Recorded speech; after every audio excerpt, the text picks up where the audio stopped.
Mateo siempre había sido un hombre tranquilo por fuera, pero por dentro vivía preso a una tormenta silenciosa que nadie veía letters. Tenía sellos de ecos, un empleo estable y amigos que lo consideraban equilibrado, razonable, un buen tipo. Y, sin embargo, cada noche se acostaba sintiendo que algo dentro de él se estaba rompiendo, aunque no sabía exactamente qué. La culpa legaba primero. Siempre legaba.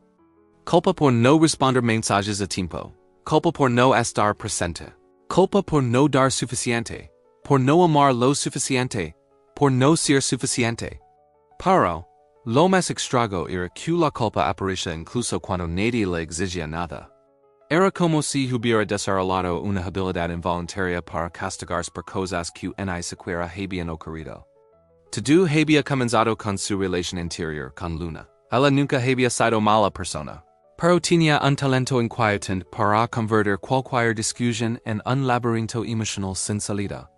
Lo que empezaba siendo una conversación inocente sobre por qué luego cansado una noche, terminaba transformándose en interrogatorios sobre su pasado. Dudas sobre su amor, acusaciones sobre su frialdad y finalmente, lágrimas. Lágrimas que a Mateo lo desarmaban. No por pensar que eran falsas, sino por cada gota que caía del rostro de Luna abrir una herida en él. Una herida que lo hacía ceder, pedir perdón. Asumir responsabilidades que no eran suyas, aceptar versiones distorsionadas de la realidad solo para que la tormenta se calmara. Con el tiempo, Mateo dejó de expresar lo que sentía. Después dejó de expresar lo que pensaba, y al final dejó de ser él mismo. No por manipulación deliberada, sino por miedo. Miedo a perderla. Miedo a quedar solo. Cuando ella se fue porque, irónicamente, se cansó de que él no fuera suficiente. La soledad de Mateo no fue una liberación, sino un castigo. Una habitación en silencio puede ser la peor prisión para alguien que no tolera escaparse. Porque su mente hablaba demasiado. ¿Y si te vuelve a pasar lo mismo? ¿Y si todas las relaciones terminan igual? ¿Y si el problema siempre fuiste tú? ¿Y si nadie te quiere porque realmente no vales nada? Mateo intentaba ignorar esas voces, pero eran persistentes. Estaban en su ducha, en su trabajo, en las noches en las que quedaba mirando el techo con el corazón encogido. Una noche, mientras preparaba la cena, su mejor amigo Nico llamó. Bro, ¿te animas a salir mañana? Vi a venir gente nueva, te has bien conocer a alguien. Mateo tragó saliva. La sola idea de enfrentar conversaciones, expectativas, miradas, lo paralizaba. No sé si estoy listo, Dio. Listo para ti. Solo ven. No es una cita, pero para Mateo todo se siente como una evaluación. Como si cada interacción pudiera convertirse en un examen que él seguramente reprobaría. Y esa misma noche, algo extraño sucedió.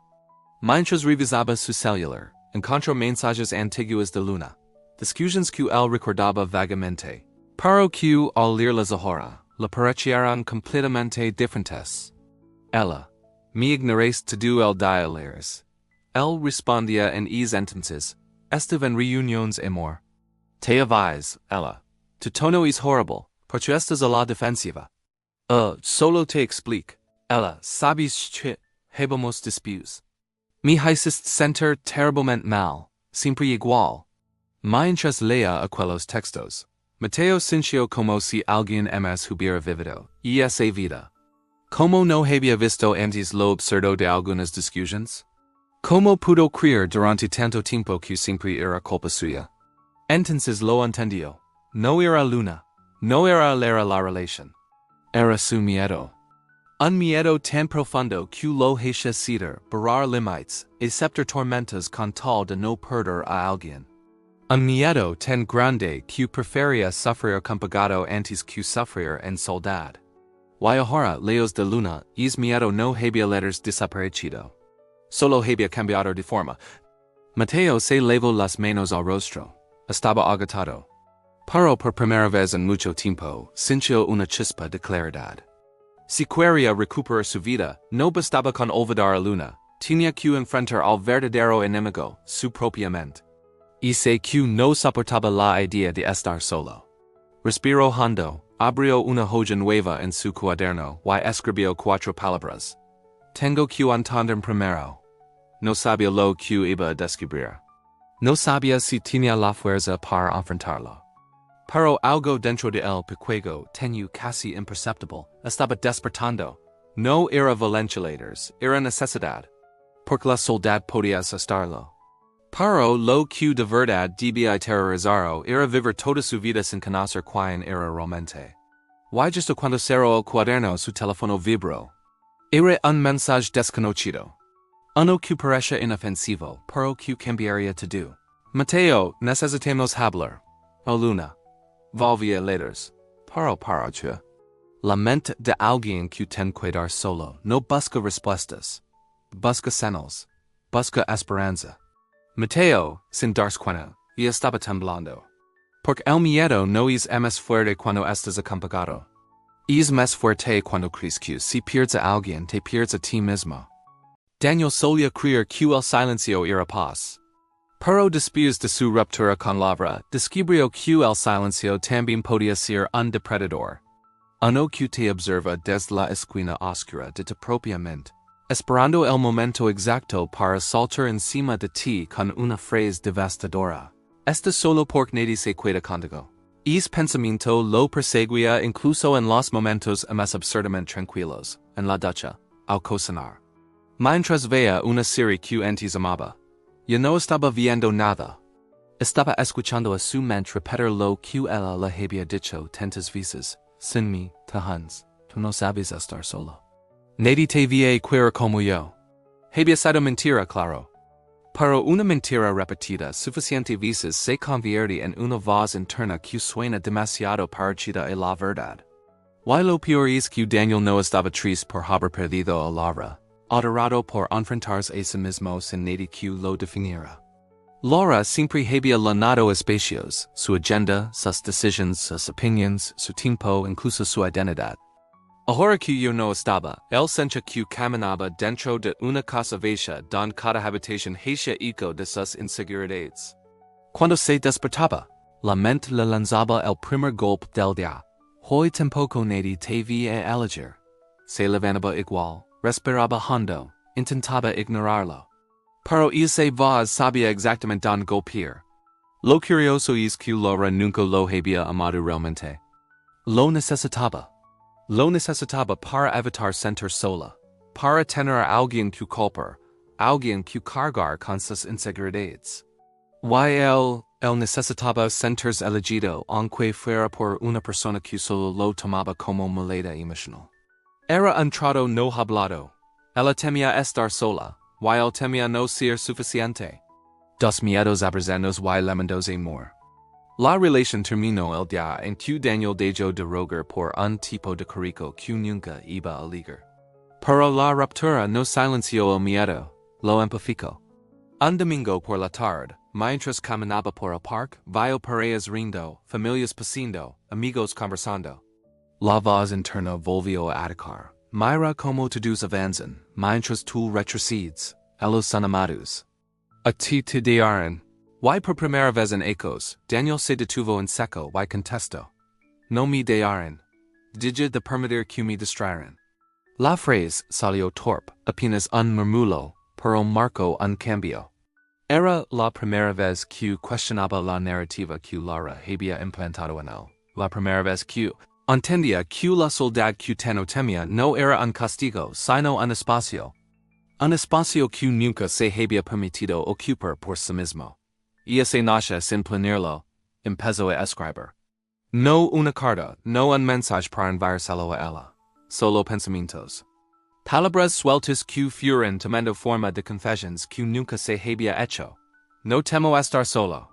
Temo descubrir que siempre dependí de alguien para sentirme válido. Temo enfrentarme a mí mismo sin excusas. Escribir le dolió, le quemó. La abrió heridas que había intentado tapar con promesas vacías. Pero al mismo tiempo, algo dentro de él empezó a alenarse. Como si por fin estuviera escuchando su propia versión de la historia, y no la versión que ella había repetido durante ecos.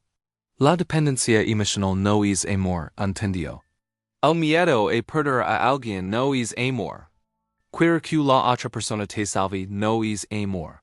Y mucho menos lo es renunciar a ti mismo por alguien que te prefiere debilitado para sentirse fuerte. Pero las revelaciones no curan el vacío, solo lo iluminan. Y ver el vacío con claridad es más aterrador que ignorarlo. Anduedas por la noche, Daniel tuvo un sueño que lo persiguió por días. Caminaba en un pasillo larguísimo, lleno de puertas. Abrió una, estaba ella llorando. Abrió otra, estaba gritando. Abrió otra, estaba rompiendo algo. Otra lo acusaba. Otra lo ignoraba. Otra lo manipulaba. Era como si la mente le mostrara todas las versiones de Laura que lo mantenían atado a la culpa y el miedo. Y al final del pasillo había una última puerta. La abrió temblando. Y no había nada. Solo un cuarto vacío. Y una silla. Y al mismo sentado Ali, mirándolo con una expresión que nunca había visto. Una mezcla de cansancio, tristeza y algo más profundo. Comprensión. Cuando despertó, entendió el mensaje. No era Laura lo que no podía soltar. Era la versión rota de sí mismo que ella había creído. Y esa versión, la que vivía en ese cuarto mental, lo había estado esperando, no para culparlo, no para destruirlo, sino para desearlo. Ya puedes dejar de llorar. Ya puedes sentarte y empezar a reconstruir. Esta. Daniel tomó una decisión silenciosa pero monumental. No iba a buscar a nadie más para llenar el vacío. Lo iba a enfrentar él mismo. Pero lo que no sabía, lo que descubriría en el capítulo final, es que cuando un hombre deja de temer a la soledad, deja de ser manipulable, y es tipo de libertad no a todos les conviene. La manana en que todo cambió no tuvo nada de especial. No hubo una epifanía dramática, ni un mensaje inesperado, ni una señal divina. Fue una manana común, pero la mente de Daniel ya no era la misma. Despertó y, por primera vez en meses, el primer pensamiento no fue sobre Laura, ni sobre la ruptura, ni sobre el miedo. Fue mucho más simple, casi insignificante. Tengo hambre. Hago café. Y por extraño que parezca, ese pensamiento diminuto marcó el inicio de su libertad. Porque la mente que teme quedar sola no piensa en necesidades básicas, piensa en supervivencia emocional. Pero la mente que comienza a sanar vuelve a ser práctica, vuelve a ser humana, vuelve a habitar el presente. Mientras preparaba el café, Daniel notó algo que lo detuvo. Estaba sonriendo. Apenas un gesto, una curvatura suave en los labios, pero era real, y auténtico. No era una máscara para evitar conflictos, ni un intento de agradar. Era una sonrisa para sí mismo. Y ese detalle insignificante tenía un significado monumental. Por fin empezaba a habitar su vida sin pedir permiso. Durante semanas, había enfrentado la incomodidad de estar consigo mismo. El silencio lo había retado. El vacío lo había empujado al borde. Las viejas voces habían intentado derribarlo. Pero él siguió, escribió, reflexionó, se cuestionó. Se enfrentó a heridas que llevaba más de una década ignorando. Y aunque todavía sentía miedo, ya no lo dominaba. Fue entonces cuando ocurrió lo inevitable. Él volvió.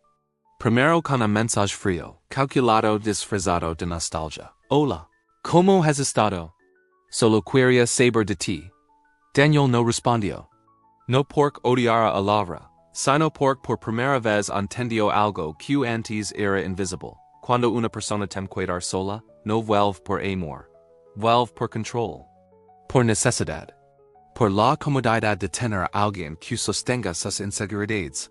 2 días después llegó otro mensaje. He estado pensando. Extraño hablar contigo. La mente Daniel reaccionó como antes, con ansiedad. Pero esta vez no obedeció. Respiró, espero.